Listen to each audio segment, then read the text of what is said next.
Assalamu alaikum.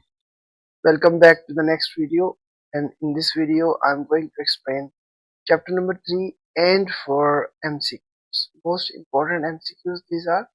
So आप लोग इस चीज़ का बड़ा ध्यान रखेंगे कि मैं जिस तरह से एक्सप्लेन कर रहा हूँ साथ साथ समझते जाएं और आपके पास नोट्स होंगे डेफिनेटली उन नोट्स के ऊपर आप टिक लगाते जाएं और अगर किसी के पास नोट्स नहीं है तो किसी को कॉपी कर ले please.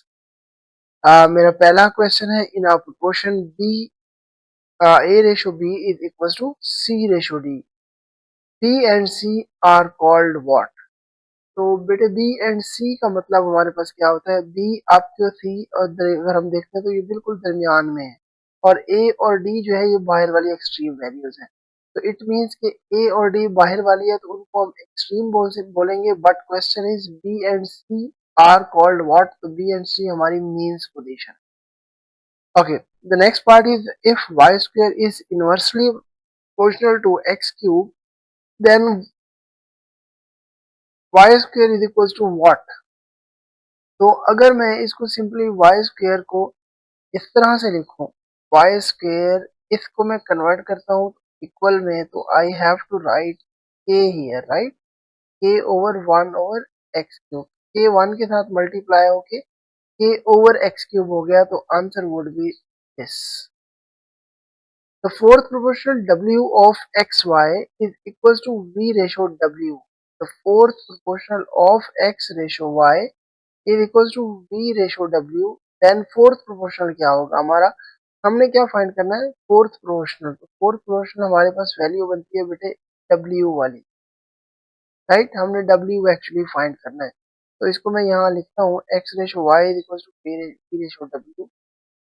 x ratio y is equals to P ratio W। हमने फोर्थ प्रोपोर्शनल फाइंड करना है, तो हमारे पास क्या हो जाएगा? ये x over y is equals over W। तो W बेटे इधर आके मल्टीप्लाई हो जाएगा, W x equals to P Y. तो x इधर आके डिवाइड होगा, तो W is equals to X Y over sorry P Y over x। तो ये आपका answer P Y over x। तो हमारे पास ये वाला आंसर। किसी को कोई प्रॉब्लम हो तो बेटे नीचे कमेंट्स में आप लोग लिखते जाएं, मैं इंशाल्लाह नेक्स्ट वीडियो में उसको क्लियर करता जाऊंगा। Okay, the next is if A ratio B is equals to X ratio Y, then alternando property is what? Alternando में बेटे हम लोग क्या करते हैं? सिर्फ और सिर्फ A over B is equals to X over Y है ना, तो मैं इसको क्या करूंगा? मैं यहीं पे ही लिख देता हूँ A over B is equals to अगर X ओवर Y है तो मैं इन दोनों को ऑल्टर कर दूंगा, इन दोनों को आपस में। तो मेरे पास a over x is equal to b over y बन जाएगा, तो that is the answer. I hope you understand. Okay, jumping towards the next, find x in the proportion. तो हम लोगों ने इस क्वेश्चन को सॉल्व करना है 4 ratio x and then we have 5 ratio 15। 4 ratio x, okay.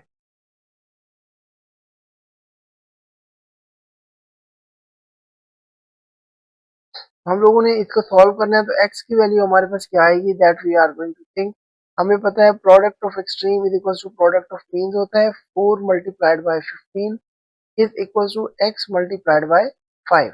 So if I need to find out the value of x, 5 would jump towards left hand side and divide. तो इसको मैं इधर आके divide कर देता हूँ, तो x की वैल्यू मेरे पास क्या आ जाएगी?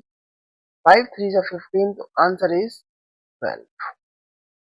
आई होप यू गेट इट। तो मेरे पास आंसर क्या आ गया बेटे? 12। या ओके जी, आगे मूव करते हैं। The third proportional of X square and Y square. हम लोगों ने थर्ड प्रोपोर्शनल में क्या करना होता है बेटे? सेकंड वैल्यू को डबल करना है और एंड में कोई फोर्थ प्रोपोर्शनल के लेना है, तो हमारे पास एक्स की वैल्यू आ जाएगी। हमारे पास क्वेश्चन क्या है? X and Y square, X square and Y square. तो मुझे क्या करना है बेटे? थर्ड प्रोपोर्शनल फाइंड आउट करना है। X ratio y square then y square and in the end के रख लेंगे। Again we have the same procedure. क्या product of extreme is equal to product of means. तो x square multiplied by k is equal to y square multiplied by y square.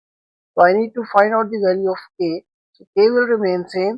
y square multiply होगा तो y raised पर 4 over ये इधर right side पे jump कर जाएगा तो x square. So the answer is y raised power 4 over x square. Y raised power 4 over x square. So this is the. Okay जी. If u is directly proportional to v square, then u would be equals to kv square. हमें पता है कि जब हम इसको equal में convert करते हैं तो एक k लगाते हैं, तो मैंने k लगाया, सिंपली आंसर.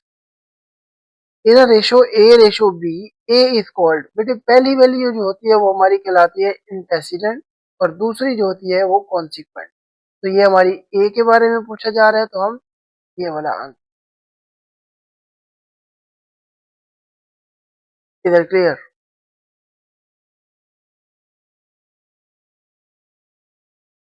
Okay जी, jumping towards the next 41. If a ratio b is equals to x ratio y, then invertendo property is. Invertendo में हमें क्या करना पड़ता है बेटे, जरा कोई गेस दे सकता है इसका आंसर क्या होगा? a ratio b is equal to x ratio y. मैं यहाँ पे लिखता हूँ, थोड़ी सी आसान सी है तो आप इसको देख लीजिएगा. a ratio b is equal to x ratio y. Invertendo में हम ये करते हैं कि ये इसका रेसिप्रोकल है. So it means b over a is equals to y over x. The answer is, I hope you understand. चले जी, jumping towards the next 42. In our proportion a ratio b is equals to c ratio d, a and d are called. मैंने अभी आपको एक चीज explain की है, a और d जो लास्ट वाली वैल्यूज हैं उनको हम एक्सट्रीम बोलते हैं और जो सेंटर्ड वाली वैल्यूज होती हैं उनको हम मीन्स बोलते हैं. तो ये लास्ट वाली वैल्यूज के बारे में पूछता है तो हम एक्सट्रीम पे टिक लगाएंगे. ओके जी. The next part is 43. In continued proportion a ratio b is equals to b ratio c, c is said to be dash proportional between a and b. अब हम उसने एक्चुअली प्रोपोर्शन कौन से use किए? Continued. तो continued में c हमारी जो लास्ट वैल्यू होगी वो एक्चुअली कॉन्टिन्यूड प्रोपोर्शन होगी. तो कॉन्टिन्यूड प्रोपोर्शन अगर है तो इट मीन्स कि ना तो वो मीन है, ना फोर्थ है, ना थर्ड है, तो नन है. Clear. In a continued proportion a ratio b ratio c, ac is equals to b square, then b is said to be what? b बेटे सेंटर्ड वैल्यू है आपके पास, राइट. सेंटर में आ रही है तो ये हमारी mean.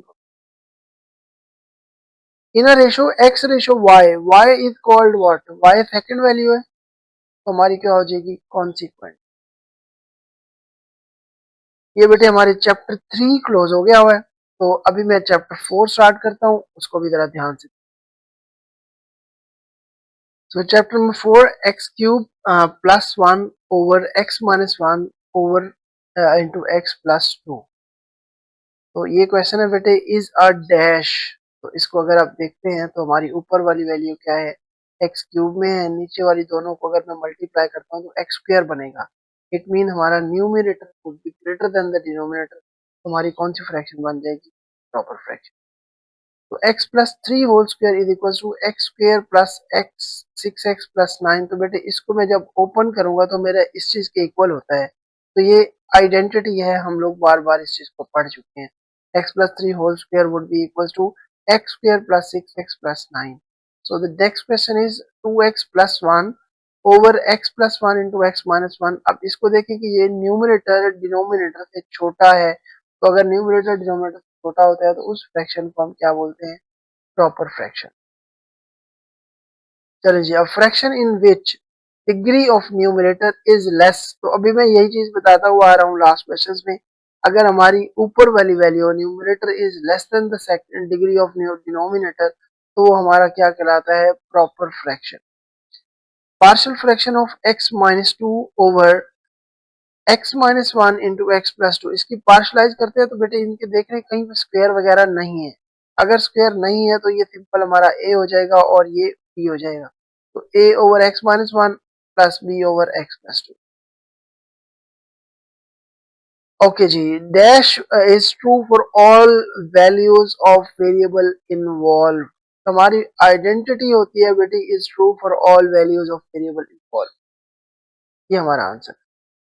A fraction in which degree of numerator is greater than, अगर डिग्री हमारी न्यूमरेटर से, न्यूमरेटर जो है वो ग्रेटर देन है हमारे डिनोमिनेटर से, तो वो इम्प्रॉपर फ्रैक्शन।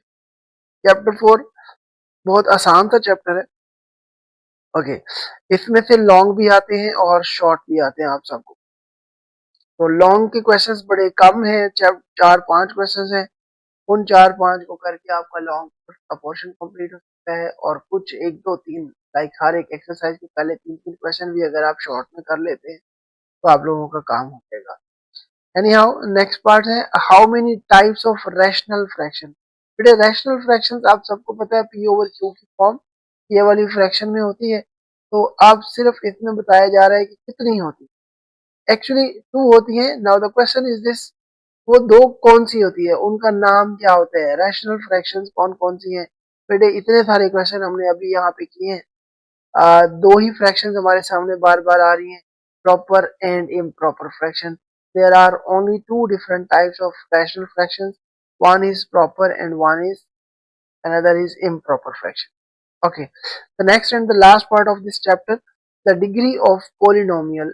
डिग्री बेटे क्या होता है, जो हमारे पास वेरिएबल एक्स या वाई जो भी होगा, एक्स को अगर हम यहाँ पे देखते हैं तो हमारे पास एक्स है, तो उसकी हाईएस्ट पावर जो होगी वो एक्चुअली हमारी डिग्री होती है। तो यहाँ पे हाईएस्ट पावर आपकी 4 आ रही है, तो हमारा आंसर 4 होगा। ये मेरी चैप्टर नंबर 3 और 4 इसके अंदर मैंने इंक्लूड कर दिए हैं एमसीक्यूज। आप प्लीज इनको अच्छे तरीके से देखें। इंशाल्लाह मेरी नेक्स्ट वीडियो जो आएगी चैप्टर नंबर 5 की आएगी। तो 5 और 6 और 7 में 3 इकट्ठे इसके अंदर इन्वॉल्व कर दूंगा। तो आप जरा प्लीज इनको अच्छे तरीके से देख लें, जितने चैप्टर्स में साथ साथ करवाए जा रहा हूँ। You have not much time now. तो इसी हफ्ते के अंदर आप लोग ये एमसीक्यूज का पोर्शन कंप्लीट कर लें, ताकि आपके एटलीस्ट एमसीक्यूज के जो मार्क्स हैं वो कंप्लीट हो जाएं। तो उसमें से हमारे पास कोई गुंजाइश नहीं है, 15 में से 15 ही निकाल के लेके आएंगे इंशाल्लाह, खींच के नंबर लेके आने। चलें, अपना ख्याल रखें। सी यू सून इंशाल्लाह। अल्लाह हाफिज।